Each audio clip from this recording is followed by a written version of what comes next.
How's it going, everyone? We are coming off the heels of the Bandai Namco showcase that just happened, and Digimon Story Time Stranger got a significant update with a 9-minute deep dive video with producer Ryosuke Hara. Now, this video didn't give us a ton of new information to really sink our teeth into. Certainly, we got a couple new tidbits that I will be going over in this video, and more details about the background of the story and whatnot. However, before I get into that, let me just say, Bandai Namco, at least up until this point, we are 3 months out from the release of Digimon Story Time Stranger. I am incredibly happy with how they are promoting and positioning this game. To me, Digimon Story Time Stranger is a real opportunity to elevate the Digimon IP in terms of its awareness from the non-hardcore Digimon fanbase. Look,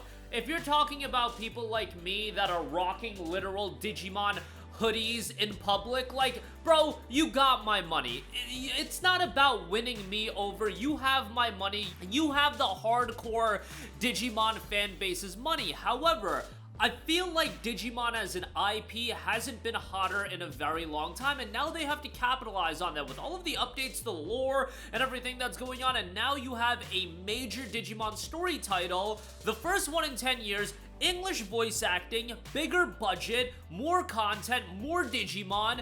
How they have been promoting it has been fantastic, and why I say this is because they just had this Bandai Namco showcase, and whenever these companies do these showcases, whether it be PlayStation with State of Play, Xbox with their game showcase, the game you show at the end should really leave you with an impression of, wow, that's a big title, or it should be an opportunity to position a game to be showcased to a lot more people, since that closing game is perceived to be a big spot.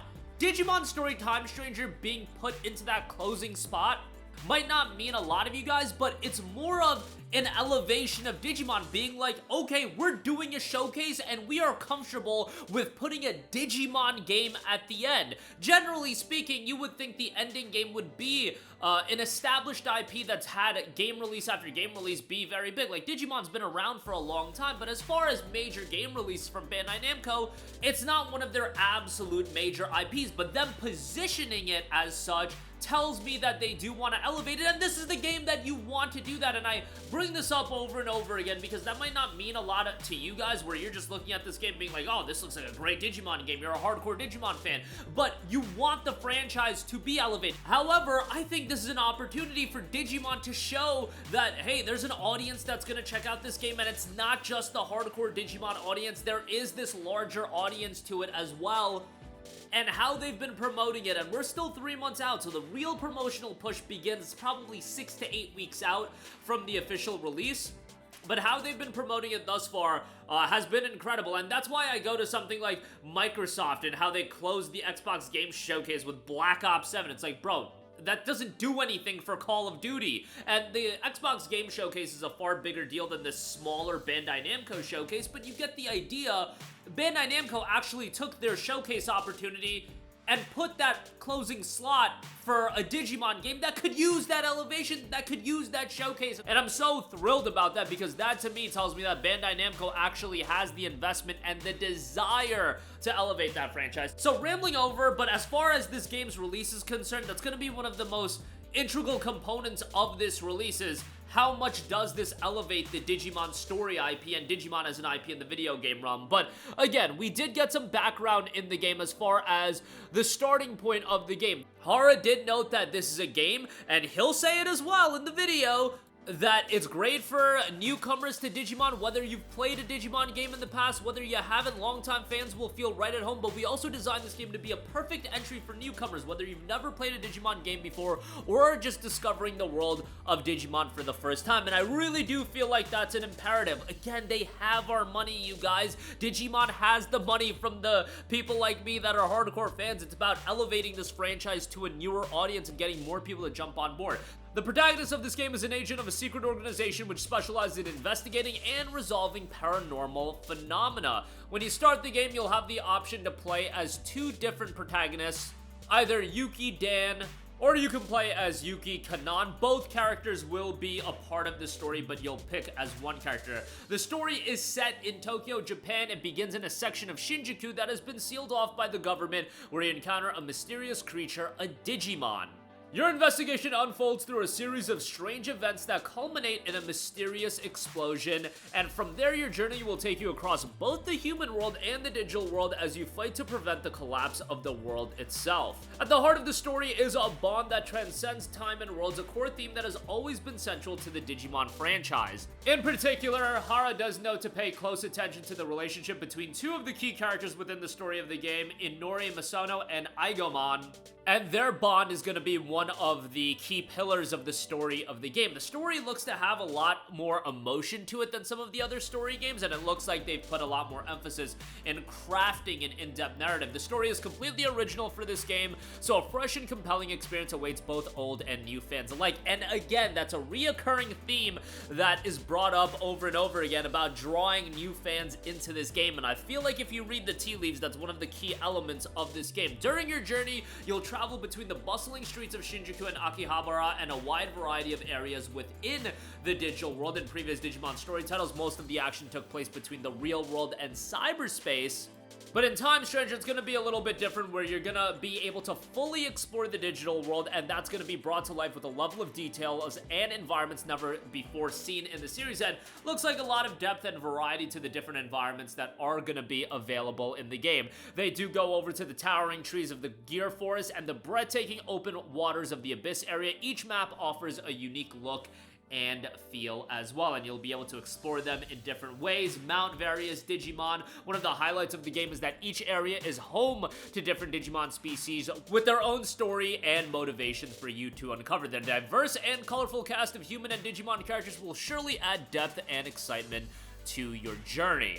Now, they do go over a variety of the different battle system mechanics, which we've gone over in different videos. In Time Stranger, the familiar elemental damage system seen in monster taming games is enhanced through a combination of attributes and elements. This is going to be a big part of the strategy within the game and how you structure the various different Digimon to use. There are 7 different attributes in total. That includes vaccine, virus, data, as well as free and variable. Damage is calculated based on the attribute compatibility, the compatibility matrix of vaccine, virus, data, as well as elemental resistances and traits. There are 11 elements such as fire, water, and plant, but you've also got ice, electricity, steel, wind, earth, light, dark, and null. These affinities affect their elemental resistances, and they have a variety of different damage multipliers where you can go 2x, 1.5x, no effect, half damage, or even no damage for some of the elements against one another. And depending on what Digimon you fight, obviously, you're going to want to mix and match the attributes you have at your disposal. We've also introduced a new system called Traits that further highlights each Digimon's individuality. With the right matchups of attributes and elements, you can unleash even more powerful attacks that'll help turn the tide of battle.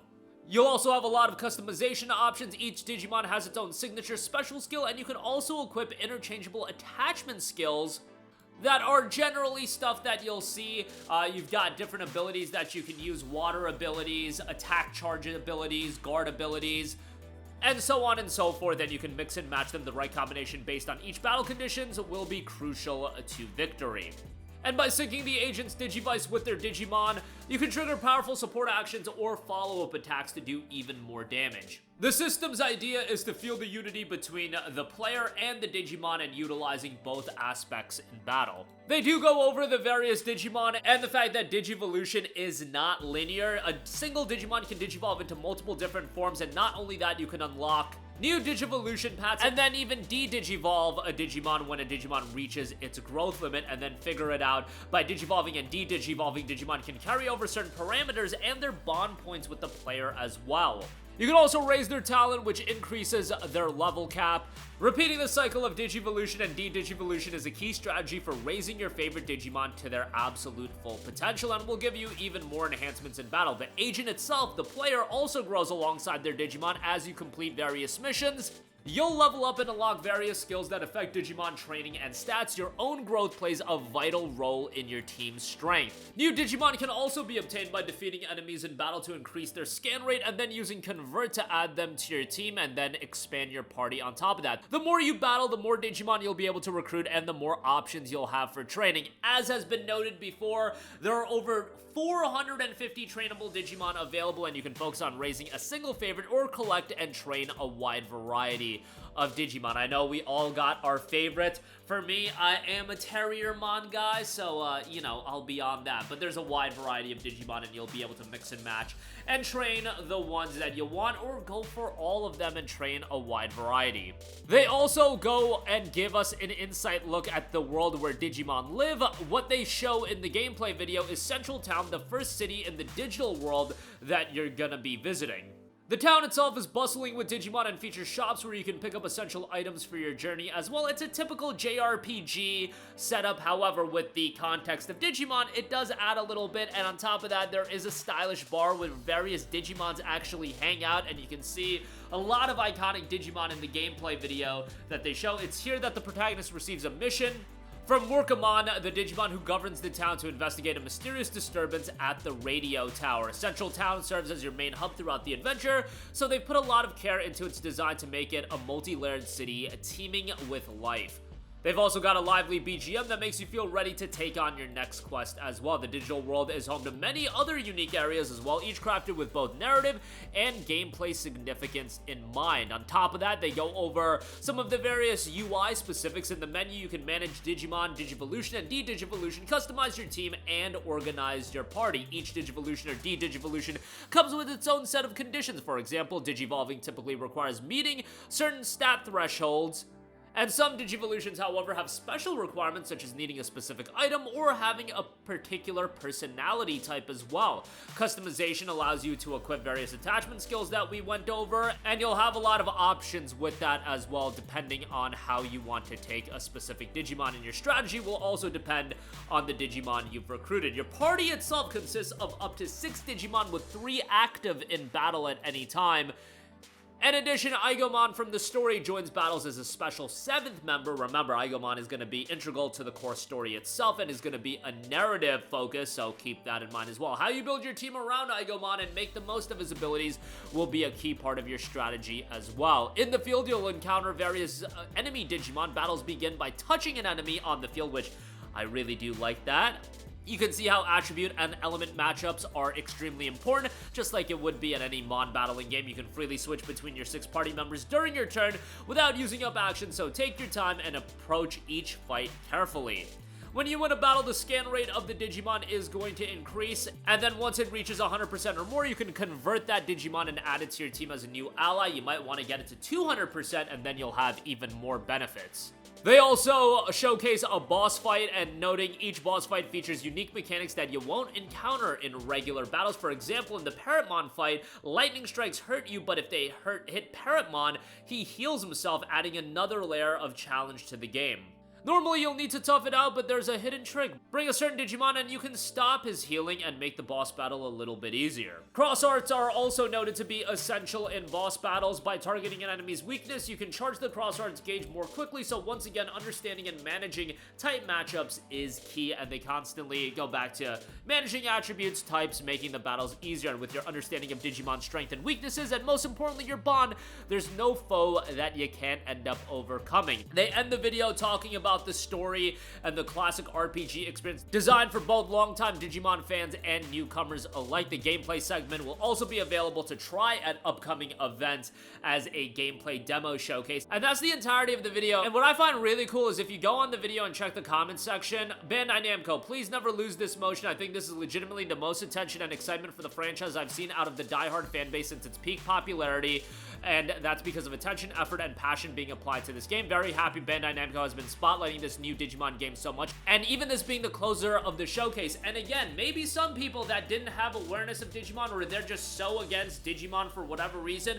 were a little bit disappointed by Time Stranger being the closer. But ultimately, to elevate a franchise, you have to position them in the right spot. And I think positioning of these showcases is such an integral element to, first of all, show that a publisher has confidence in a game. If you close a showcase with a certain game, that shows the publisher has confidence in a game and they want you to be aware about the game. Now, obviously, there's a bit of a balancing act. You don't want to go into an Xbox game showcase and showcase Black Ops 7. Like, bro, it's Call of Duty. Why are we closing with Call of Duty? Call of Duty is gonna do what Call of Duty does every year. You don't need to position that as a closer. But Digimon, which is an IP that needs to be elevated, there's a little bit of juice there, but it could use the elevation.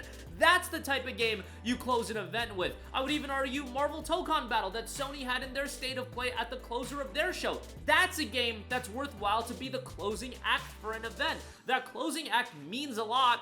First of all, Digimon being put in that slot, that's great, but having a 9-minute gameplay in-depth video to go along with it, not a 30-second CG trailer, something to actually showcase the mechanics of the game and why you should be excited for it. This is how you promote the game. One thing that I would think would go a long way, a demo. I don't know if Bandai Namco wants to do that. I think a demo would go a long way. But yeah, the way they've been promoting this game has been so well done so far. I'm not saying this game is going to sell millions and millions of copies, although I think it'll do fairly well. It is a $70 game, and there's talk of the 30 FPS, and certainly I've talked about that quite a lot, about the 30 FPS cap on consoles, but the good certainly outweighs the bad here, and I think they've done a great job. And it's not about promoting the game to me and the die-hard audience. It's about promoting this game to the wider audience and the fringe fans or potential newcomers, because the diehards are always going to be there. I want Digimon to be as big as it possibly can be, and by promoting a game this way, that's ultimately going to increase the awareness of the game. It is coming out in a time where a lot of big games are coming out. Ghost of Yote is coming out right around the same time. Again, Pokemon Legends is coming out. October is just generally a jam-packed month with a lot of games, but ultimately, if Digimon Time Stranger is a good game, I think it'll do pretty damn well, even with the $70 price tag. But that'll do it for me. Interested to hear all of your guys' thoughts. I know I went on a lot about the promotion of this game, but it's such an important aspect of this game in terms of making Digimon bigger. And you know what that means? If Digimon gets bigger, if the game does well, ultimately, you'll end up with more games. You won't have to wait 10 years in between Digimon story games, and that's where we want to be. And we want the other IPs to do well, or the other Digimon series to do well, whether they bring another Digimon World, whether they do a Survive 2, etc., etc. That'll do it for me. Let me know all of your thoughts in the comments section down below. Sound off there. Thank you for watching, and goodbye. Hey guys, we hope you enjoyed the video, and if you did, make sure to hit the subscribe button, and if you're already subscribed, do us a favor and hit the bell icon. This way you'll be notified whenever we post a new video. That's the best way to keep up with all of our uploads, and we usually try to upload 2 videos a day. And with the bell icon hit, you'll be notified whenever we do upload a video. As always, thanks for watching.